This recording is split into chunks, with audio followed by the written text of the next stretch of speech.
ask the Minister for Transport, Tourism and Sport the Government's plans for investment in Malin Head. You have 4 minutes, Deputy McConalogue.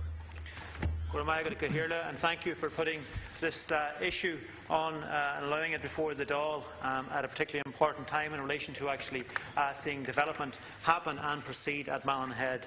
And I raise this, and I'm sure that the Minister will be well up to speed on the developments and proposals with regard to Malin Head. Significant investment has taken place in recent times in relation to developing pathways and improving access to the area. But the potential of Malin Head as one of the key tourist destinations in Ireland remains very much to be developed. And the over 100,000 visitors the Malin Head currently gets are very much drawn by the natural beauty of the area and the intrinsic advantages of Malin Head, which cannot be denied.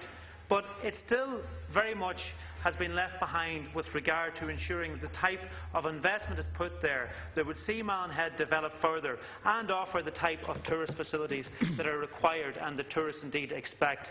And I would like to commend Bord Fáilte for the initiative of the Wild Atlantic Way, which I believe has immense potential for Donegal, as indeed it does for the West Coast. And I'd also like to commend Minister Ring and the Government indeed for backing that initiative. And I think it has vast potential, and we are already starting to see that in Donegal and indeed at Malin Head as well. There are 15 key signature discovery points to the Wild Atlantic Way from Kinsale Head right up to Malin Head. And 3 of those 15 are actually in Donegal. One of the 3 of those actually being Malin Head, the other 2 being Fannet Head and Fannet Lighthouse, which is currently seeing investment, as indeed Slieve League Cliffs, which is also being invested in. And the key priority now, Minister, as I'm sure and I hope you will agree, is ensuring that that investment is also made at Malin Head. And I know proposals have been put forward between Donegal County Council, working with Bord Fáilte locally as to how that might happen. There is a Phase 2 proposal being put forward, and my question really today, Minister, is to emphasise the importance of funding now being allocated towards that. If that funding happens, indeed it can see much progress and indeed offers great potential for the county, both in terms of bringing people into it and particularly in terms of economic potential for people in the area to benefit from that. And I would like to particularly as well commend the work of many others who have contributed towards this, and I know Malin Head Community Association have done much work in terms of trying to bring this project forward, as indeed has the Malin Head Working Group under an Inishowen Development Partnership. And I am very happy to be working with local councillor Martin McDermott in terms of trying to push it forward as well. So Minister, what I hope you're able to tell us today is give us a timeline in relation to when the investment can take place in Phase 2, and outline also hopefully a commitment from the Government working with Bord Fáilte to ensure that a further phase, Phase 3, actually can see an iconic project delivered at Malin Head, which will be one of the leading attractions nationally for tourists coming to the country. Thank you. Deputy Minister, 4 minutes. Thank you, Gary. First of all, I want to thank the Deputy for raising it, and thank him for his comments. And he's quite correct. As somebody that comes from the west of Ireland like yourself, I have to say this has been one of the greatest developments that has ever taken place in this country, and we've certainly seen the benefits of this year. We had thousands of visitors in every corner of the Wild Atlantic Way. So I just give the response. As the Deputy is aware, the Wild Atlantic Way is Ireland's first long-distance touring route. It stretches along the Atlantic coast from Donegal to West Cork. Budget 2014 provided €8 million in capital investment for the development of the route. This funding was directed towards route signage and developing discovery points and other infrastructure on the route. While the route is still being fully developed, the Wild Atlantic Way is already a central part of our overseas promotion. Indeed, I was in London earlier this week at the World Travel Market, and I can assure you it was a talk of the overseas tourist trade. That said, given how long it takes to get on the international travel map, I expect it will be next year before the route starts getting recognition among the potential tourists. After my visit to London, I am happy that the Wild Atlantic Way project will bring more overseas visitors to Donegal and in particular to Inishowen.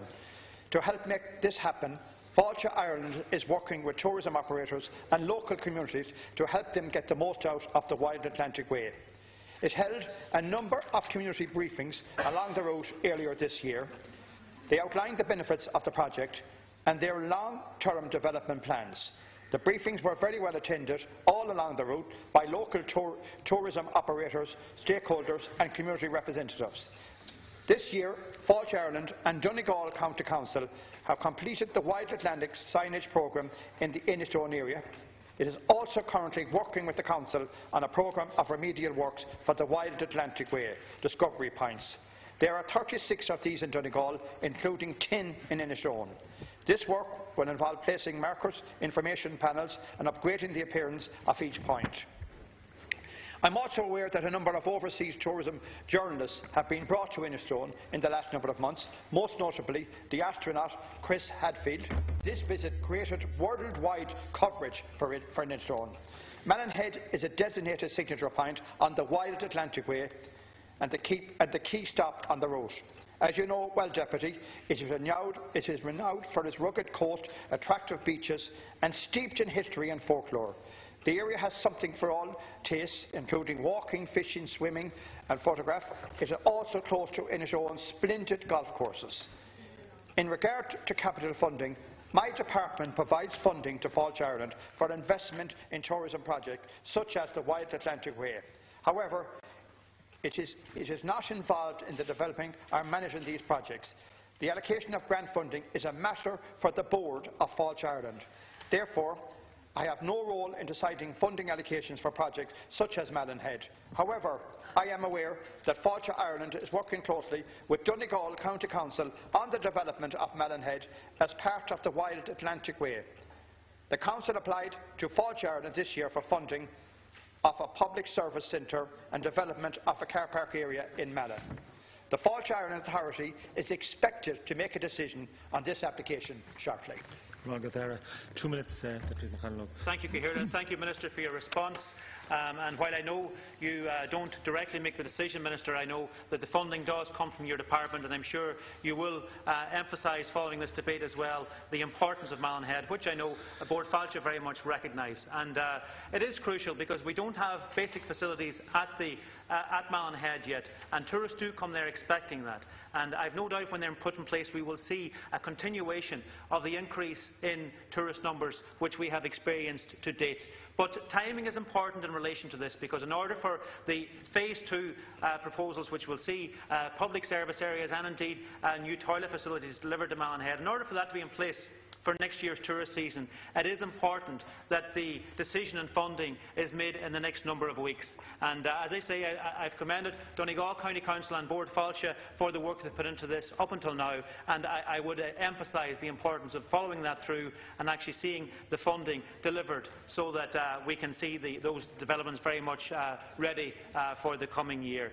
I think, Minister, you outlined the benefits of the Wild Atlantic Way nationally, and I think particularly that's even more important for Donegal, because so many of our tourists, we haven't traditionally been able to draw the amount of tourists that the west coast would see or the south coast would see, and indeed a lot of the tourists that Donegal would get come from the Causeway coast and from the north. And I think with the three signature points being Malin Head, the Slieve League Cliffs and Fannin Head forming 1/5 of the signature points on the Wild Atlantic Way, and also having 1/5 of all the key dedicated points in the Wild Atlantic Way. You said 38 in Donegal out of the 150 nationally. That shows what a large slice of the Wild Atlantic Way the county has. And I know with the investment that it will probably, I think, has the potential to be the single biggest development and initiative in terms of developing and attracting tourists to the county, both more from the northern, from the north, and also bringing them further up as well from the Republic. So, Minister, I thank you for addressing this question today, and would ask that you continue to ensure that in your engagement with Board Fáilte you emphasise the importance of continuing to invest, and particularly that we would see investment soon in Malin Head to develop the facilities there. Thank you, Cahill. Thank you very much, Cahill. First of all, I want to say to the Deputy, I'm delighted that you're positive about this today, because this is a positive initiative, and you're quite correct. And take even your own in Malin and in Innishowen. That connects onto the Causeway route in Northern Ireland. It's an all-Ireland tourism project.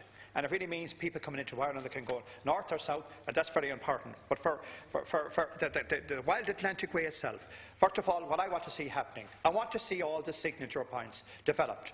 And I'll just give you an example in my own county and other counties that people have come to me. In Mayo, in Erris, this year, they never saw as many tourists. Never saw as many tourists in Achill. Never saw as many tourists in Westport. And that's simply because of the Wild Atlantic Way. And I know when something is working, because I see in every corner of the country now, even where they have a well, they want to go into the Wild Atlantic Way because they know it's working. And all I can say to you is, this is a development that's working. We have to do something now for the East Coast. We have to do something for the South Coast. But they won't have what's in the Wild Atlantic Way. It's natural beauty. It's rugged land. Well, when you get a bit of sea, we'll see what we can do for you. I tell you one thing, when this man is finished with the development he has in tourism for Tipperary, Tipperary will be number one on the map. That's all I can say to you. But coming back to the question you asked, I'm delighted with your positivity.